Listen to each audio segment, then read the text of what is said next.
You're watching This Week in Space with Miles O'Brien.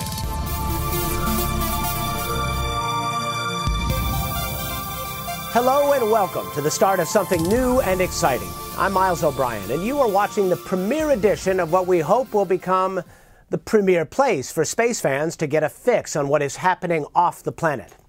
This Week in Space is powered by SpaceflightNow.com, a pioneer in bringing the world of space to the World Wide Web. A little more about our mission plan later in the program, but first, let's light the candle, as they say. And just what kind of candle U.S. astronauts will be strapped onto in the post-space shuttle era is where we begin. NASA Administrator Charlie Bolden dropped into the White House the other day. He met with President Obama to talk about what is next for the space agency. Now, we're told the meeting went well, that no decision has been made, but that it will come soon. And listen to this. When it does come, the president himself will make the announcement. If you're a tea leaf reader, that little tidbit bodes well for those of us who want the U.S. to stay in the manned space racket. Would Obama stand before the nation and give a speech which says, in essence, we choose not to go to the moon because it's too hard and too expensive? Unlikely, I think. That's just my 2 cents here. The White House space confab comes 4 months after the Augustine Committee shared its thoughts on what the U.S. should and should not do in the after-shuttle years. No matter which course Team Obama chooses, it means giving NASA about $3 billion more a year, or in essence, stop sending humans to space. So the space nation waits for word, hoping for a puff of white smoke from the conclave. Let's begin with a word from one of the august members of the Augustine Commission, former NASA astronaut and our good friend, Leroy Chiao. Thanks for being with us, Leroy. Remind people what the options were that the Augustine Commission presented to the Obama administration. Well, we were chartered to create options and evaluate the program of record, and we came up with 3 option sets. The first one is called the constrained options, which are options constrained to the fiscal year 10 budget. The second set and the third set both call for increasing funding over that budget. And the first one emphasizes lunar first exploration, whereas the second set emphasizes what we call a flexible path. And the flexible path means potentially going to, say, an asteroid or some other location in space. Correct. The flexible path does not preclude a lunar landing. In fact, one would definitely be envisioned, but you might go and explore a near-Earth asteroid or something like that, or Lagrange points, and at some point you would want to land on the moon to test your lunar surface systems and your landing systems. A lot of people read that and got pretty excited about it. We haven't heard a peep, however, from the Obama administration. Are you surprised? Frankly, I'm a little surprised because, we were asked to complete our report pretty quickly in anticipation that there would be an impact on the fiscal year 10 budget. So I'm a little surprised that we haven't heard anything. Yeah, you rushed to get that report together. I know you were very busy, and it's now 4 months and not a peep. And I realize in the context of all that's gone on that there's a lot of fish to fry in Washington, but this affects the gap, the amount of time that the U.S. cannot fly in space. How much does it impact it? Well, that's right. And we looked at it and we said, well, gosh, there's going to be at least a 5 to 7 year gap. And frankly, the longer a decision is delayed, it's going to contribute to that gap, and not necessarily only day to day, because the momentum that goes on with the program and shifting gears, it may take even longer. That is, each day may actually be a little longer than a day delay in the gap. And when you talk about the gap, it's not just we're going to lose the thrill of watching U.S. astronauts launch from the Kennedy Space Center. We're going to lose a lot of people, aren't we? That's right. And in a year and a half or so, most likely or very likely, the shuttle program will be ended. And all those people, they're going to go off and do other jobs. Similarly, aerospace engineers and other professionals, they're going to go off and do other things. And we're going to be faced with trying to rebuild that capability as we bring the new programs online. Not an easy task. Why not just march forward with Constellation, Ares, Orion, as it is currently laid out? Well, one of the things we looked at, well, of course, very carefully was the so-called program of record. It has been underfunded from the beginning. It's on an unsustainable trajectory. So if some version of the program of record is continued, as, for example, option 3, one of our lunar first options, it's going to take more money. There's got to be a commitment of more funding. And frankly, the Ares family of rockets has faced technical and other programmatic challenges, and may or may not be the right way to go. It's going to be up to the administration and the NASA to figure out what they feel is the best path forward. Leroy Chiao, thanks for your time. My pleasure. Good to be with you. Although the Augustine Commission did not offer up recommendations, it's clear they want NASA to focus on moving beyond low Earth orbit, creating some space, if you will, for entrepreneurs to go boldly where only the government has gone before. The man in the vanguard of this is one Elon Musk, the PayPal multimillionaire who now heads a company called SpaceX. This company won a NASA contract to build rockets that will deliver cargo to the International Space Station. But Musk hopes to do more than that. He one day would like to offer a ride to orbit for human beings. SpaceX plans to test its Falcon 9 rocket and Dragon space capsule in early 2010. No people aboard. Former NASA astronaut Ken Bowersox is now working on safety issues for SpaceX. Sox, it's great to have you with us on the program. Tell us about Falcon 9. Is it really going to be a safe alternative to send U.S. astronauts to space? You know, Miles, I think there are a lot of great things about Falcon 9 that make it the safest architecture there is for a rocket. It's got a lot in common with the Russian Soyuz, which is one of the safest launchers that's ever flown. It uses kerosene and liquid oxygen propellants, which are easier for folks to handle on the ground. It's going to have engine-out capability. You can lose one engine right at liftoff and still make it into orbit. It's also got a minimum number of staging events, just a couple of events that have to occur in order for the Dragon to get separated from the main rocket. All that is information that leads me to believe that Falcon 9 is going to be a great way to carry humans into orbit. What's it going to take, though, to get NASA, to get everybody comfortable with the notion of strapping people inside Falcon 9? Well, I think the biggest thing that folks outside of SpaceX want to see is that we're serious about it, that we're not taking this as some sort of a big game. And I can tell you the folks here are very serious about it, starting from Elon all the way down to the guys working on the floor. We know that the safety of the rocket and the reliability of the rocket flows right into the safety of the astronauts that will ride on it someday. Can you do it faster, better, cheaper? There are certain laws of physics which get in the way of trying to do things cheaper when you're talking about going to low Earth orbit. Well, the way we say it is we're going to make the safest, most reliable, and economical transportation into low Earth orbit. So safety comes first, then comes reliability, and finally comes economics. But economics is one of the things that we think about, and I think it's possible. At this point, you've had several tests with Falcon 1, a lot of missteps along the way, frankly. How much confidence is there that Falcon 9 will succeed in the end? Well, all of those flights of Falcon 1 were great learning events for the team at SpaceX. And the knowledge from Falcon 1 is going to roll right into Falcon 9. It's not a completely new start. There's a lot of differences in Falcon 9. It's a lot bigger. It's got a lot more engines, but those engines are the same engine that was on the Falcon 1. The propellants are the same. A lot of the structural design is the same. And then the avionics and software has common heritage.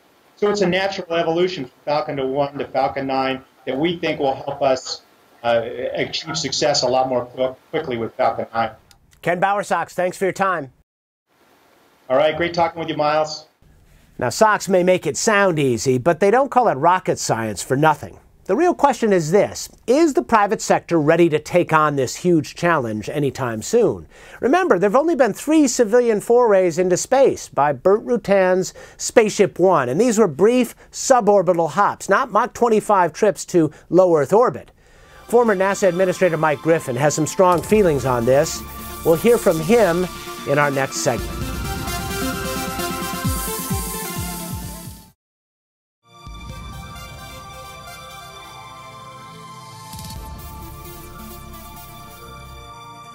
Welcome back to This Week in Space with yours truly, Miles O'Brien, the best way to get your fix of space news, powered by spaceflightnow.com. NASA's Mars Reconnaissance Orbiter is on the mend after a long stint in intensive care, or what the wizards at the Jet Propulsion Lab call safe mode. Engineers there were able to upload some new software which they hope will stop MRO's computers from spontaneously rebooting. What are they using, Vista or something? Anyway, they believe the new software patch has solved the problem and the science should resume in earnest soon. One thing good for Mars lovers, when MRO calls up the help desk, it doesn't get caught in voicemail hell. Meanwhile, down on the rust-colored surface, Spirit is looking a lot like me when I take to the links. That is to say, stuck in the sand trap. The problem is the rover has a right rear wheel that has gone Tango uniform, as in toes up. 3 years ago, Spirit's right front wheel failed, so now the rover has only one working drive wheel on the right side, making an extrication from the sand unlikely. But the Never Say Die team at JPL is working on it, and during a recent troubleshooting session, that long broken front wheel actually moved a tiny bit. Prospects for a full recovery remain bleak, however. The best they may be able to do is tilt Spirit so its solar arrays still generate enough juice to stay alive during the winter, which comes in May.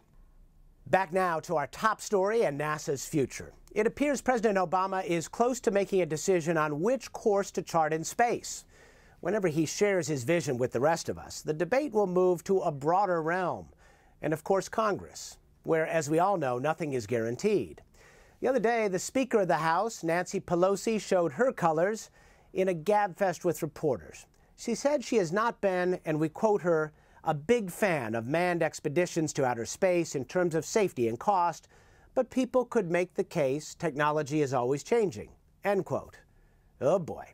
Well, fortunately for space fans, there are some people in Congress who do their homework and are strong supporters of manned spaceflight. And as it turns out, many of them are big fans of the Bush vision for space exploration. Among the big supporters in this realm is the chairwoman of the House Subcommittee on Space and Aeronautics, Gabrielle Giffords, a Democrat of Arizona, who incidentally is married to NASA astronaut Mark Kelly. On December 2nd, she held a hearing on the pros and cons of Constellation, the Bush plan, versus commercial alternatives, where Augustine was leaning. And it seems clear where she stands. We hope that our witnesses, as to whether, we'll hear from them, whether or not they believe the burden of proof should be put on those who would propose alternatives to Constellation to demonstrate that their systems will be at least as safe as Ares and Orion. Alternatively, we would like to hear whether or not it would be acceptable to reduce the required level of crew safety on commercially provided crew transport services used to transport U.S. astronauts much below what it looks like to be achievable in the Constellation program. Well, I guess you could call that a loaded question. In any case, if he had been in the room that day, former NASA Administrator Mike Griffin might have stood up, raised his hands, and said, "Amen." Okay, well, maybe the man who once likened himself to Spock would have been a little more reserved. But he does firmly believe NASA should press on with Ares and Constellation as it is currently envisioned. One of the big things he's worried about is the time between vehicles, the infamous gap. More now from Mike Griffin. Mike Griffin, good to have you with us on our premiere This Week in Space. Let's talk about the Augustine Commission and what's happened in the wake of it. Has it been constructive for the space community? Has it helped NASA? Well, it has been constructive, and it helps NASA in the following way, Miles. The key point that the Augustine Committee made is that without a $3 billion increase, the agency will be going out of the manned spaceflight business after the space station. That would be a sad moment for those of us who care about this. Well, it certainly would be for me. It's something we have a 50-year history of doing. We've done it better than anyone else who has ever done it, and to get out of the business seems foolish. Augustine and the committee made it clear and have said repeatedly they didn't offer recommendations, simply options. But if you look at those options, it doesn't seem like they're big supporters of Constellation, of Ares, a program that you helped shepherd into the state it is in today. What's your take on that? Well, it was a little odd because they couldn't find anything wrong with the program and said so, and they didn't find a better option and said so. But it seems like they were very interested in having the government get out of the business of transporting crew to low Earth orbit and turning it over to commercial entities, which don't yet exist. Well, what's the matter with encouraging the private sector to get into low Earth orbit and leave that the bigger challenges, the longer distances, to NASA? Well, first of all, it's still a big challenge to get crew into low Earth orbit. And second of all, if you'll recall, I was the guy at NASA who started the practice of providing some seed money to commercial transportation firms. I would just like to see them succeed with cargo first before we start trusting them to ferry crew. So at this juncture, when you hear the folks at SpaceX, Elon Musk, talk about how optimistic they are about being able to deliver, you're a bit skeptical. I'm way more than a bit skeptical, Miles. I want to see them succeed repeatedly in transporting cargo before they are entrusted with crew. So if you were in that corner office of the 9th floor, NASA headquarters, running the show right now, what would you do? Well, I'm not going to comment on that. I'm out of the picture now. I don't know all the puts and takes that go into the situation. Charlie Bolden is an old friend, and I have great confidence in him. I'm more concerned about what it is that the legislators and the budgeteers in the White House do. The fact that the White House has not responded to Augustine, is that bad? And ultimately, will that lengthen the gap between the shuttle and whatever is next? Well, it depends on what the response is. I hope that they're thinking carefully and productively, and if they take a little bit of extra time to do it, that's okay. Mike Griffin, always a pleasure. Thank you for your time. Thank you, Miles. Take care. Now let's take a look at some of the comings and goings in the shuttle and station world. The Orbiter Endeavour is now looking up, literally. The other day at the Cape, they moved her from the Orbiter Processing Facility to the Vehicle Assembly Building to be mated with her external fuel tank and solid rocket boosters. The shuttle will roll out to Launch Pad 39A after the holidays, on track for an early February launch to the station. Up on the station, it looked a little like a Harry Potter movie the other day. Astronaut Jeff Williams broke out what appear to be a pair of bludgers used in the game Quidditch. Actually, it's part of an MIT experiment called Spheres to test autonomous formation flying. Cool stuff, but clearly Williams' crewmate on the treadmill, Max Sarayev, was unimpressed. He must be a muggle. Meanwhile, some reinforcements are on the way to the station. Expedition 22, including Oleg Kotov, Soichi Noguchi, and TJ Creamer, are slated for launch 4:51 p.m. Eastern Time, 21:51 GMT, December 20th. Now, before they leave, they will be blessed by a Russian Orthodox priest. They'll sign a door in the crew quarters that everyone signs. They'll watch a movie called The White Son of the Desert. And then finally, as they get near the launch pad, they'll pee on the tire. Why? Because Yuri did it. Then and only then will they be deemed fit and ready for launch. Now, by the time you watch this, they may have already departed. Be sure to check out spaceflightnow.com for live mission updates as they happen. We cover all the missions for you. It's time for us to take a break. When we return, what goes up must come down. Nicole Sty is the latest station keeper to learn what the challenges are of returning to the world of gravity. It's a weighty segment, so by all means, don't deorbit now.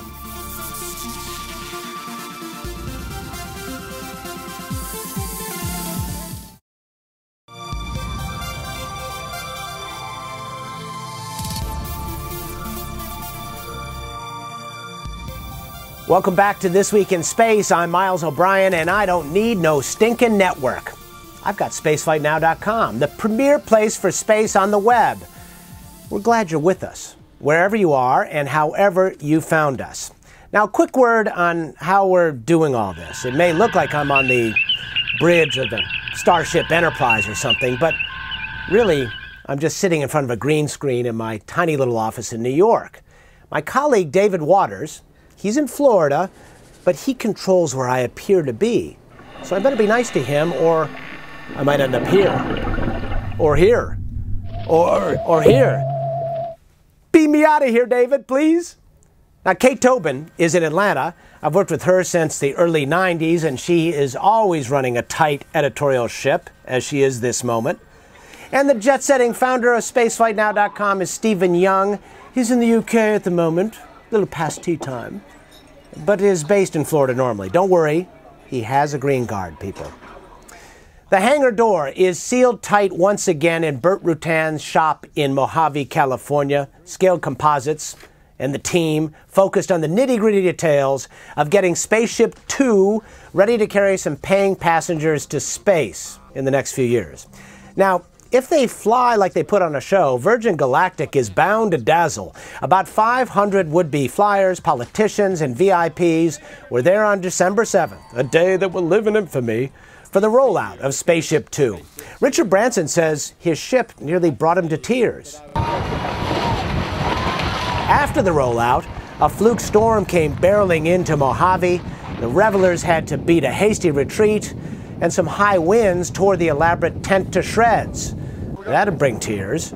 Fortunately, Spaceship Two and her mothership, White Knight 2, were safely tucked in their hangar. I don't believe in omens, do you? 3, 2, 1. We have ignition and liftoff of a Delta II rocket and WISE. Oh, a wise guy, eh? Somewhere up there, Curly Howard is nyucking over this one. NASA's Wide Field Infrared Survey Explorer, or WISE, spacecraft left the pad at Vandenberg Air Force Base, is now on its way to scan the heavens in unprecedented ways. NASA hopes WISE will orbit the Earth from pole to pole for about 10 months, snapping millions of infrared images, casting a wide net for cool things. And I mean that literally, like brown dwarfs and near-Earth asteroids or comets, which are hard for us to see otherwise and could clunk us. And the Benjamin Button of space telescopes, the old young man Hubble, is wowing us once again, this time going back further in time than ever. Astronomers trained the new Wide Field Camera 3 on the same patch of sky where Hubble captured the famous ultra-deep field image in 2004. You remember that one. Well, the new image took 173 seconds of exposure time over 4 days and reveals the oldest galaxies ever imaged, only 600 to 900 million years after the Big Bang. Now that's a time exposure in more ways than one.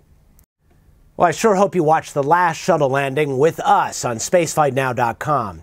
If you did, you saw a bit of history. It was the last shuttle ride to or from the space station for a station crew member. Nicole Stott is just back from a 3-month tour of duty there. David Waters checked in to see how Gravity is treating her. Well, Nicole, thanks very much for joining us. How's Gravity treating you? How are you feeling now?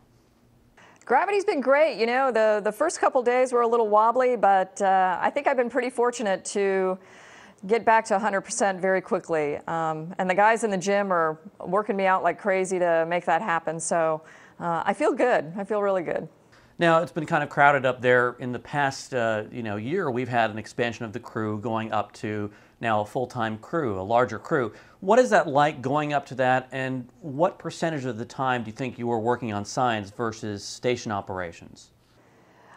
You know, it was 6-person crew was really good. The station is a huge place now, and unlike here on Earth where you just get to kind of walk around on your floor, you get the whole volume of the station to work in. And so 6 people up there was really comfortable. And even when we had shuttle crews there where you had 12, 13 people, very comfortable place. So that's been going great. And I would say that I spent on science easily 50 to 60% of my time in a day would be spent on some aspect of a research or a science activity.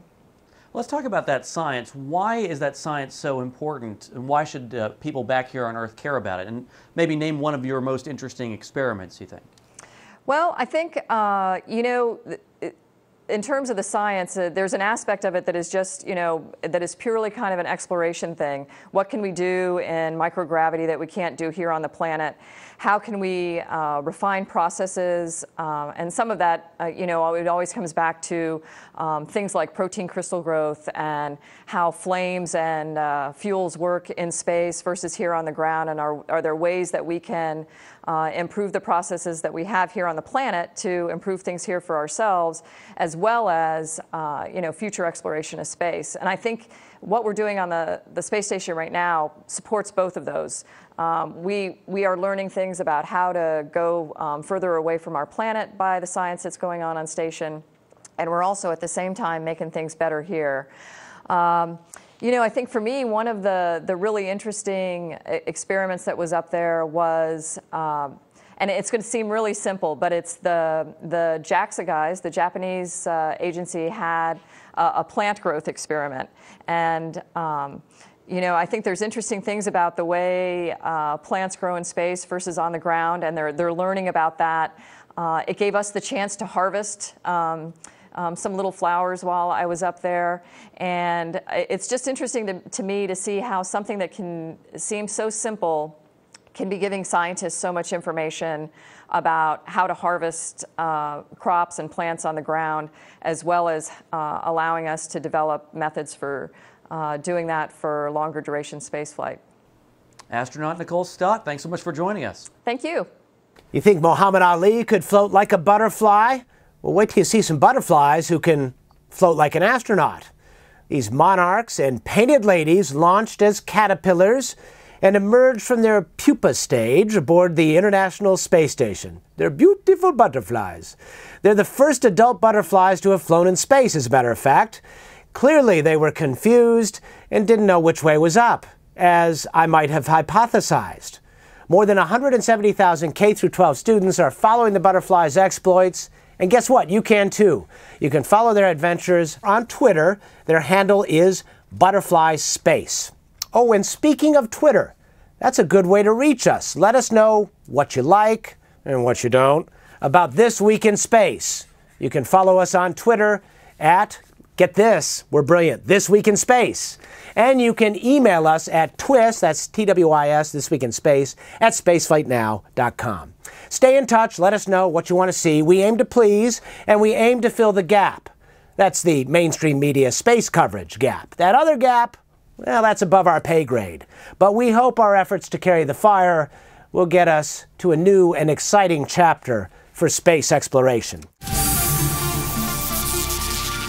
Next time on This Week in Space, we'll take you to a place called McMoon's. Believe it or not, the old McDonald's at the NASA Ames Research Center has become the scene of a remarkable project to preserve and enhance some 50-year-old pictures of the moon.